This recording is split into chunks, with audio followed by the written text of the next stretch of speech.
हम देश की मातृशक्ति के साथ खड़े हैं। हम जांच के पक्ष में है, कठोर से कठोर कदम उठाएंगे।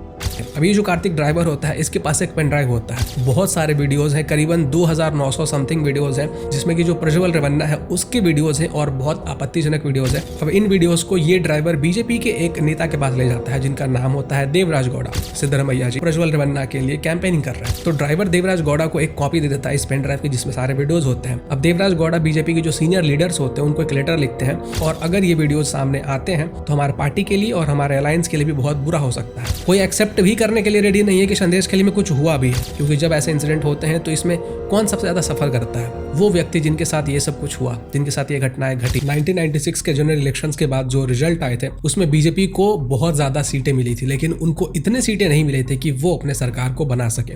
और वहीं पे दूसरी तरफ जो कांग्रेस पार्टी थी वो ये नहीं चाहती थी कि बीजेपी किसी भी तरीके से अपनी सरकार बना पाए, और कांग्रेस पार्टी किसी भी कीमत पे चाहती थी कि भारतीय जनता पार्टी पावर से दूर रहे। और इसके लिए कांग्रेस पार्टी ने यूनाइटेड फ्रंट को सपोर्ट किया, जिसने की सरकार बनाई। और जो प्राइम मिनिस्टर कैंडिडेट चुना जाता है वो होते हैं एच.डी. देवेगौड़ा। अब ये जो एच.डी. देवेगौड़ा है, इनका जो कार्यकाल होता है वो ज़्यादा दिन तक नहीं चलता है। अब 1999 में एच.डी. देवेगौड़ा जी एक पॉलिटिकल पार्टी का निर्माण करते हैं, और इस पॉलिटिकल पार्टी का नाम होता है JDS, यानी कि जनता दल सेक्युलर। और फिर एच.डी. देवेगौड़ा जी के जो बेटे होते हैं वो लोग भी इस पार्टी को आगे ले जाते हैं। अब एच.डी. देवेगौड़ा जी के टोटल 4 बेटे हैं, जिसमें से जो उनके एक बेटे हैं उनको आपने अक्सर न्यूज़ में देखा होगा, जिनका कि नाम है एच.डी. कुमारस्वामी। इसके बाद उनके जो दूसरे बेटे हैं उनका नाम है एच.डी. रेवन्ना, जो तीसरे बेटे हैं उनका नाम है एच.डी. बालकृष्ण गौड़ा, और जो चौथे बेटे हैं उनका नाम है एच.डी. रमेश।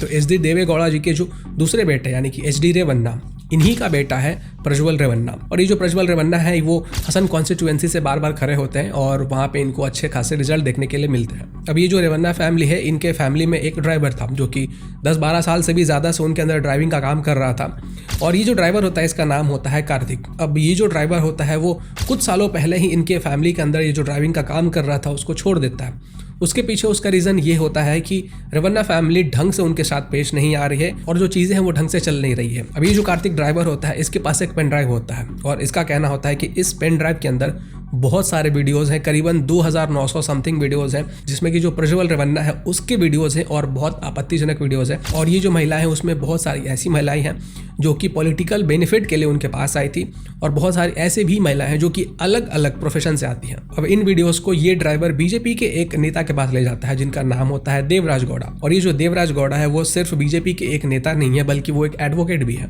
और ड्राइवर का कहना होता है कि मैंने देवराज गौड़ा से इस बारे में इसलिए बात किया क्योंकि 10-12 साल से ज़्यादा तक उन्होंने ड्राइविंग का काम किया है रेवन्ना फैमिली के लिए, तो उनको पता था कि जो JDS पॉलिटिकल पार्टी और जो कांग्रेस पॉलिटिकल पार्टी है उनके बीच में किस तरीके का रिलेशन है, उनके बीच में कैसे बातचीत होता है, कितना ज़्यादा बनता है कांग्रेस और JDS के बीच में। और इसलिए वो कांग्रेस के पास ना जाकर वो जाते हैं देवराज गौड़ा के पास, जो कि बीजेपी के नेता होते हैं। अब ये सब कुछ हुआ था पिछले साल 2023 में। अब यहाँ से अगर हम 3-4 साल पीछे जाते हैं, 2019 में जब इलेक्शंस होने वाले थे, तो उस समय पे जो अभी फिलहाल चीफ मिनिस्टर है कर्नाटका के सिद्धरमैया जी, उन्होंने ट्वीट करके लोगों से रिक्वेस्ट किया था कि आप भी प्रज्वल रेवन्ना के लिए वोट करो, बहुत अच्छा नेता है, बहुत युवा नेता है। और उनका ये जो ट्वीट है इसमें आप पढ़ सकते हो कि वो प्रज्वल रेवन्ना के लिए कैंपेनिंग कर रहे हैं। और कांग्रेस पार्टी और JDS ने साथ में इलेक्शन इसलिए लड़ा था क्योंकि 2018 में जब कर्नाटका के अंदर इलेक्शंस हुए थे तो उस समय पे ना तो कांग्रेस को पूर्ण बहुमत मिला था, ना ही बीजेपी को पूर्ण बहुमत मिला था, ना ही JDS को पूर्ण बहुमत मिला था। अब कांग्रेस और JDS दोनों मिलकर कर्नाटका के अंदर गवर्नमेंट फॉर्म करते हैं, इसलिए उन दोनों का अलायंस चल रहा था। और इसीलिए 2019 में आगे चलकर JDS और कांग्रेस दोनों लोकसभा के इलेक्शंस में साथ लड़ते हैं, और इसलिए सिद्धरमैया जी ने JDS के नेता प्रज्वल रेवन्ना के लिए कैंपेन किया। लेकिन इसके कुछ ही महीनों के बाद होता यह है कि जुलाई 2019 में जो JDS होती है और जो कांग्रेस होती है उनका अलायंस टूट जाता है, और इसके ऊपर जो JDS पार्टी होती है उनका कहना होता है कि कांग्रेस पार्टी हमें काम नहीं करने दे रही है, इसलिए हम जो अपना अलायंस है वो कांग्रेस के साथ तोड़ रहे हैं, और जो कांग्रेस की गवर्नमेंट होती है वो गिर जाती है, और इस कारण से जो बीजेपी होती है वो कर्नाटका के अंदर अपना गवर्नमेंट फॉर्म करती है। अब हम लोग वापस आते हैं 2023 में। अभी जो ड्राइवर था जिसका नाम कार्तिक है, जिसके पास की वो पेन ड्राइव था जिसमें बहुत सारे वीडियोस थे, तो बीजेपी के नेता देवराज गौड़ा से जब कार्तिक बात करता है, ये जो रेवन्ना फैमिली है इन्होंने मेरे फैमिली के ऊपर भी बहुत ज्यादा अत्याचार किया है, और कई लड़कियों के साथ भी ये सब कुछ किया है, इसलिए मैं चाहता हूँ कि मुझे भी न्याय मिले और जो बाकी लड़कियां हैं उनको भी न्याय मिले। तो देवराज गौड़ा जी का कहना होता है कि देखो, कोर्ट से अगर हम लोग जाएंगे तो थोड़ा मुश्किल हो जाएगा। इसलिए मैं चाहता हूँ कि जो पेन ड्राइव है वो तुम मुझे दे दो, मैं दूसरे तरीके से इसको हैंडल करता हूँ। इस वाले मामले में थोड़ा सा कॉन्फ्लिक्ट है कि एग्जैक्टली क्या हुआ था, क्योंकि कहीं पे कुछ और लिखा हुआ है, कहीं पे कुछ और लिखा हुआ है। तो ड्राइवर देवराज गौड़ा को एक कॉपी दे देता है इस पेन ड्राइव की जिसमें सारे वीडियोज होते हैं। अब देवराज गौड़ा बीजेपी के जो सीनियर लीडर्स होते हैं उनको एक लेटर लिखते हैं कि ये जो प्रज्वल रेवन्ना है, जो जेडीएस के साथ हमारा अलायंस है, इसको हमें टिकट नहीं देना चाहिए, क्योंकि इसके बारे में बहुत सारी चीज़ें सामने आ रही हैं, बहुत सारे वीडियोज़ हैं। एक व्यक्ति के पास एक पेन ड्राइव जिसमें बहुत सारे वीडियोज़ है जो बहुत ज़्यादा आपत्तिजनक है, और अगर ये वीडियोज़ सामने आते हैं तो हमारे पार्टी के लिए और हमारे अलायंस के लिए भी बहुत बुरा हो सकता है। एक्चुअली में जो सिंगल पेन ड्राइव ड्राइवर के पास मौजूद था वो उसने देवराज गौड़ा को दिया था, या फिर उस पेन ड्राइव का जो कॉपी था वो देवराज गौड़ा को उसने दिया था। इन्हीं दोनों स्टेटमेंट्स में एक कॉन्फ्लिक्ट है। अब इसके बाद जो देवराज गौड़ा ने लेटर लिखा था बीजेपी के जो बड़े नेता थे उनको, जब मैं हमारा कर्नाटक स्टेट प्रेसिडेंट को लेटर लिख के दिया, मैं क्या लेटर दिया ये सब क्या बताए, वो सभी लिख के मैं कन्नड़ा में लेटर लिख के दिया। वो तो व्हाट्सएप में भेज दिया था, वो व्हाट्सएप नहीं देखा है। इसके बाद मैं ऑफिस में देखा, उसका टेबल में मैं रख के आया, वो भी नहीं देखा है। इसका बाद आज पता चल गया वो लेटर नहीं देखा कर को।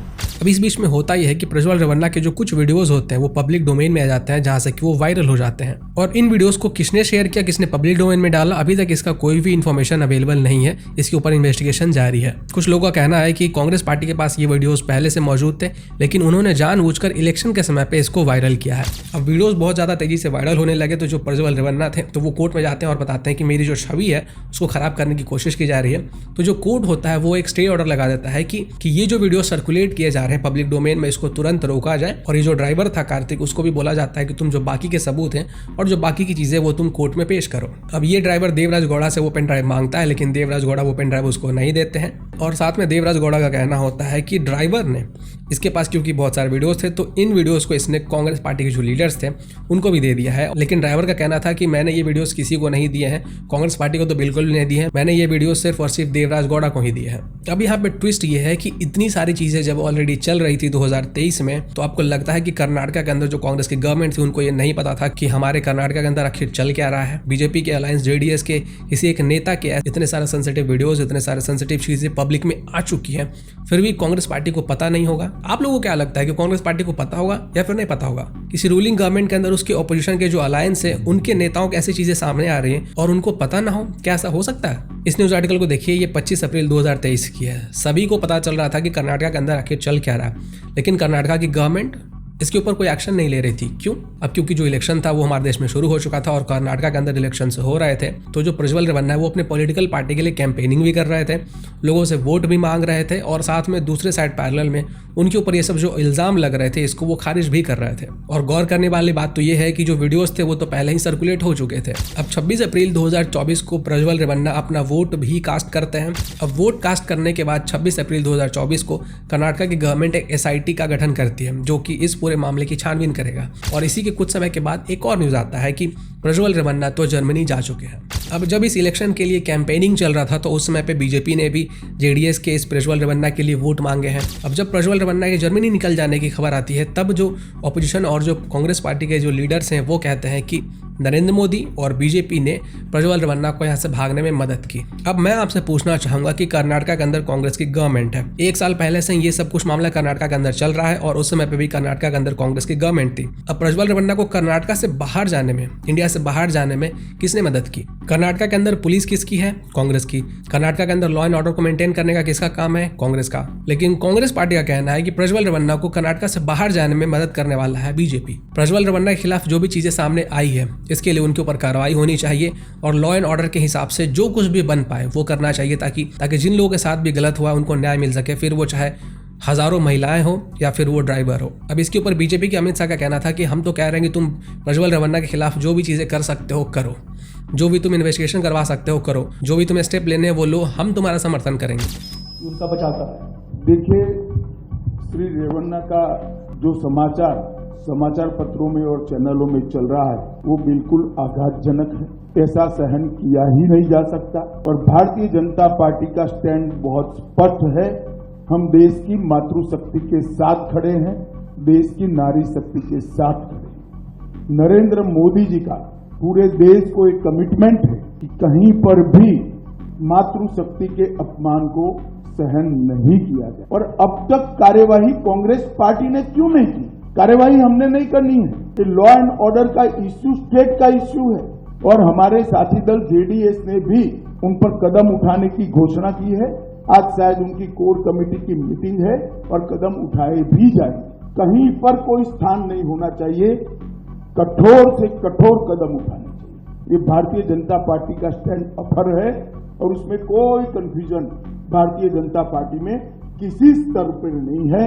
हम महिला शक्ति के अपमान का, मातृशक्ति के अपमान का घोर निंदा करते। अब ऐसा ही सिमिलर सिचुएशन अगर आपको याद होगा तो वेस्ट बंगाल के संदेश खली में हुआ था। याद है ना? भूल तो नहीं कि संदेश खली कितनी सारी महिलाओं के साथ इतने सालों से क्या होता हुआ आ रहा था। लेकिन क्या आपने गौर किया कि अभी तक किसी भी ओपोजिशन के लीडर ने संदेश खली का नाम तक नहीं लिया? कोई एक्सेप्ट भी करने के लिए रेडी नहीं है कि संदेश खली में कुछ हुआ भी है। इतनी सारी महिलाओं ने सड़कों के ऊपर आकर धरना दिया था कि भाई हमारे साथ जो हो रहा है हमें न्याय दिलवाओ। यहाँ तक कि ईडी के टीम के ऊपर भी अटैक हुआ। लेकिन क्या आज तक किसी ओपोजिशन के लीडर ने या किसी ओपोजिशन पार्टी ने एक्सेप्ट किया कि संदेश खली में क्या हुआ? आज तक ये बोला कि संदेश खली में जो कुछ हो रहा है उसके ऊपर जांच होनी चाहिए, पुलिस को काम करना चाहिए और जो भी कल्प्रिट है उसको सजा मिलनी चाहिए। किसी ने नहीं बोला। यहाँ तक कि कुछ ऑपोजिशन के लीडर्स कह रहे थे कि संदेश खली में जो कुछ हो रहा है, जो महिलाएं हैं वो तो झूठ बोल रही हैं, वो तो नाटक कर रही है, नौटंकी कर रही हैं। यहाँ पे मेरा मकसद दो क्राइम को कंपेयर करके किसी को अच्छा किसी को बुरा बताने का नहीं है।